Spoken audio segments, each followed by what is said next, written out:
Operation devil হান্টের মাঝেই রাজধানীর মোহাম্মদপুরে যৌথ বাহিনীর সঙ্গে বন্দুকযুদ্ধে 2 জন নিহত হয়েছেন। যৌথ বাহিনীর এই অভিযানে আরও 5 জনকে আটক করা হয়েছে, তবে নিহতদের পরিচয় জানা যায়নি। বুধবার দিবাগত রাত 1টার দিকে মোহাম্মদপুরের বসিলা 40 ফিট এলাকায় এ ঘটনা ঘটে। পুলিশ জানায়, বুধবার রাতে খবর আসে মোহাম্মদপুরের চাঁদ উদ্যানের লাউতলায় বেশ কয়েকজন শীর্ষ সন্ত্রাসী বৈঠক করছে। এই তথ্যের ভিত্তিতে রাত 1টার দিকে যৌথ বাহিনী চাঁদ উদ্যান এলাকায় অভিযান চালাতে যায়। এ সময় যৌথ বাহিনীকে লক্ষ্য করে গুলি ছোড়েন সন্ত্রাসীরা। যৌথ বাহিনীও পাল্টা গুলি চালায়। এতে সন্ত্রাসী জুম্মন সহ 2 জন নিহত হন। এ ঘটনায় যৌথ বাহিনীর 2 সদস্য আহত হয়েছেন। ঘটনাস্থল থেকে 5 জনকে আটক করেছে যৌথ বাহিনী। পরে পুলিশ ঘটনাস্থল থেকে গুলি ভর্তি একটি পিস্তল ও একটি চাপাতি উদ্ধার করে।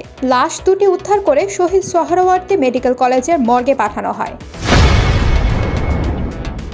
জুলাই আগস্ট গণহত্যা ও মানবতা বিরোধী অপরাধের মামলায় সাবেক আইজিপি চৌধুরী আব্দুল্লাহ আল মামুনকে 1 দিন জিজ্ঞাসাবাদের অনুমতি দিয়েছে আন্তর্জাতিক অপরাধ ট্রাইব্যুনাল। এছাড়া সাবেক সেনা কর্মকর্তা ও এনটিএমসির সাবেক মহাপরিচালক জিয়াউর আহসান ও আইজিপি সহ 8 পুলিশ কর্মকর্তার বিরুদ্ধে গণহত্যার মামলার তদন্ত 2 মাসের মধ্যে শেষ করার নির্দেশ দেওয়া হয়েছে। বৃহস্পতিবার আন্তর্জাতিক অপরাধ ট্রাইব্যুনাল এসব আদেশ দেয়। এর আগে বৃহস্পতিবার সকাল 10টার দিকে তাদের কাশিমপুর কেন্দ্রীয় কারাগার ও কেরানীগঞ্জ কেন্দ্রীয় কারাগার থেকে 2টি আলাদা প্রিজন ভ্যান করে ট্রাইব্যুনালে হাজির করা হয়।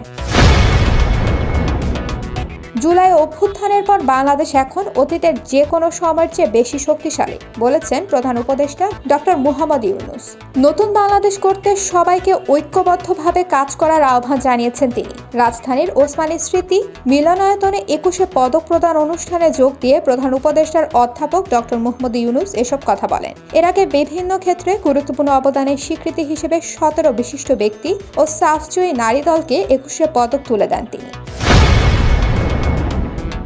2014 এবং 2018 সালের নির্বাচনে রিটার্নিং কর্মকর্তার দায়িত্ব পালন করা 22 জন ডিসিকে বাধ্যতামূলক অবসরে পাঠানো হয়েছে। এ তথ্য জানিয়েছে জনপ্রশাসন সিনিয়র সচিব মোখলেসুর রহমান। সচিবালয়ের সাংবাদিকদের সাথে আলাপে তিনি জানান, 14, 18 এবং 24-এর নির্বাচনে রিটার্নিং কর্মকর্তার দায়িত্ব পালন করা একজন ডিসিকেও খুঁজে পাওয়া যায়নি, যারা এই অনিয়মের ভোটের বিরোধিতা করে পদ থেকে সরে দাঁড়িয়েছেন। এদের কাউকেই ছাড় দেওয়া হবে না। যাদের চাকরির বয়স 25-এর কম তাদের ওএসটি করা হয়েছে।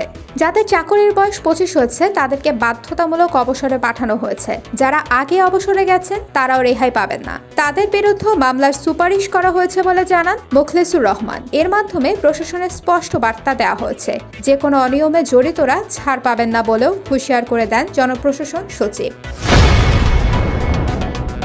ক্লাস পরীক্ষা বর্জন করে আন্দোলন অব্যাহত রেখেছেন খুলনা প্রকৌশল ও প্রযুক্তি বিশ্ববিদ্যালয়ের শিক্ষার্থীরা। প্রশাসনিক ও একাডেমিক ভবনগুলোতে ঝুলিয়েছেন তালা। দাবি আদায় না হওয়া পর্যন্ত বিভিন্ন কর্মসূচি অব্যাহত রাখার কথা জানান শিক্ষার্থীরা। বৃহস্পতিবার বেলা 11:30টায় শিক্ষার্থীরা বিশ্ববিদ্যালয়ের দুর্বার বাংলায় বিক্ষোভ ও সন্ত্রাসীদের লাল কার্ড প্রদর্শন করেন। এর আগে বুধবার রাতে শিক্ষার্থীদের উপর হামলার ঘটনায় অজ্ঞাত 400 থেকে 500 জনকে আসামি করে মামলা দায়ের করা হয়েছে। কুয়েটের নিরাপত্তা পরিদর্শক মনিরুজ্জামান লিটন বাদী হয়ে খানজাহান আলী থানায় ওই মামলা দায়ের করেন। গত মঙ্গলবার বিকালে আলটিমেটামের সময়সীমার মধ্যে 6 দফা দাবি পূরণ না হয় কুয়েটের উপাচার্য, উপ উপাচার্য ও ছাত্র কল্যাণ পরিচালককে বর্জন করে সাধারণ শিক্ষার্থীরা। প্রশাসনিক ও একাডেমিক ভবনে তালা ঝুলিয়ে দেন তারা। 27তম বিসিএস এর নিয়োগ বঞ্চিত 1137 জনকে নিয়োগ দেওয়ার নির্দেশ দিয়েছে আপিল বিভাগ। বৃহস্পতিবার প্রধান বিচারপতি ডক্টর সৈয়দ রেফাত আহমেদের নেতৃত্বে 5 বিচারপতির আপিল বেঞ্চ এ রায় দেন। আদালতে আবেদনকারীদের পক্ষে শুনানি করেন জ্যেষ্ঠ আইনজীবী ব্যারিস্টার সালাউদ্দিন দোলন, অ্যাডভোকেট মোহাম্মদ শিশির মনির। রাষ্ট্রপক্ষে শুনানি করেন অতিরিক্ত অ্যাটর্নি জেনারেল ব্যারিস্টার অনিক আর হক। এর ফলে 17 বছরের আইনি লড়াই শেষে চাকরি ফেরত পেলেন 27তম বিসিএস এর এসব নিয়োগ বঞ্চিতরা। অথচ 2024 সালের 5 আগস্টের আগে কেউই ভাবেননি ফের বিসিএস ক্যাডারে জয়েন করতে পারবেন তারা। 2007 সালের 27তম বিসিএস এ প্রথম মৌখিক পরীক্ষায় উত্তীর্ণ হন বিভিন্ন ক্যাডারের 1137 জন। এরপর 111-এ তাদের সেই নিয়োগ চূড়ান্ত না করে আইন বহির্ভূতভাবে তাদের দ্বিতীয় ভাইভায় ডাকা হয়। শুরু হয় আইনি লড়াই। হাইকোর্টের এক বেঞ্চ 1137 জনের নিয়োগ বৈধ বললেও আরেক বেঞ্চ দ্বিতীয় ভাইভাকে বৈধতা দেন। কিন্তু আপিল বিভাগও ওই সময় 1137 জনের নিয়োগ বাতিল করেন। কিন্তু 5 আগস্ট ছাত্র জনতার আন্দোলনের পর এ নিয়োগ বঞ্চিতরা ফের রিভিউ করেন সর্বোচ্চ আদালতে, যার চূড়ান্ত রায়ে সবাইকে চাকরি ফের দেওয়ার নির্দেশ দেন আপিল বিভাগ।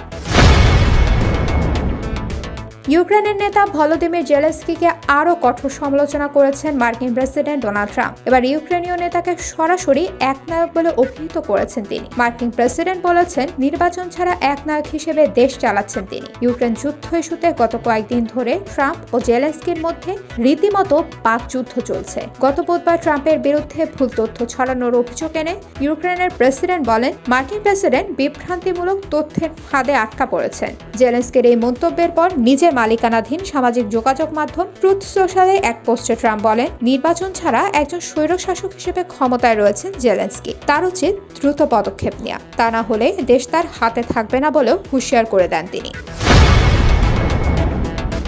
সামাজিক মাধ্যমের একটি পোস্টে এবার নিজেকে রাজা হিসেবে উল্লেখ করেছেন মার্কিন প্রেসিডেন্ট ডোনাল্ড ট্রাম্প। নিউ ইয়র্কে কনসেশন প্রাইসিং বাতিলের কথা জানানোর সময় ট্রাম্প ঘোষণা দেন, রাজা দীর্ঘজীবী হন। বৃহস্পতিবার এক প্রতিবেদনে খবর জানিয়েছে তুরস্কের রাষ্ট্র পরিচালিত সংবাদ সংস্থা আনাদোলু। প্রতিবেদনে উল্লেখ করা হয়, ট্রাম্প তার নিজের সামাজিক মাধ্যম ট্রুথ সোশ্যালে দেয়া এক পোস্টে বলেছেন, কনসেশন প্রাইসিং শেষ হয়ে গেছে, ম্যানহাটন এবং সমগ্র নিউ ইয়র্ক সংরক্ষণ করা হয়েছে, রাজা দীর্ঘজীবী হোক। এদিকে হোয়াইট হাউসের অফিসিয়াল এক্স অ্যাকাউন্ট থেকে ট্রাম্পের পোস্ট শেয়ারও করা হয়েছে, যেখানে তার একটি মুকুট পরা ছবি দেওয়া হয়েছে। যুক্তরাষ্ট্রে ইলন মাস্কের সঙ্গে নরেন্দ্র মোদীর বৈঠকের পর ভারতে ব্যবসা শুরু করতে যাচ্ছে বৈদ্যুতিক গাড়ি নির্মাতা প্রতিষ্ঠান টেসলা। এ খবরে ভারতীয়রা খুশি হলেও বিষয়টি ভালোভাবে নেননি মার্কিন প্রেসিডেন্ট ডোনাল্ড ট্রাম্প। ভারতের টেসলা যদি কারখানা চালু করে তাহলে তাদের সঙ্গে অন্যায় হবে বলে মনে করছেন তিনি। ভারতীয় সংবাদ মাধ্যমের খবর, প্রেসিডেন্ট ট্রাম্প যেখানে ভারতের উপর সমাহারে শুল্ক বসানোর কথা বলছেন, সেখানে তারই ঘনিষ্ঠ সঙ্গী ইলন মাস্ক ভারতের টেসলার কারখানা ও শোরুম খোলার পরিকল্পনা করছেন। এতে চটেছেন ট্রাম্প।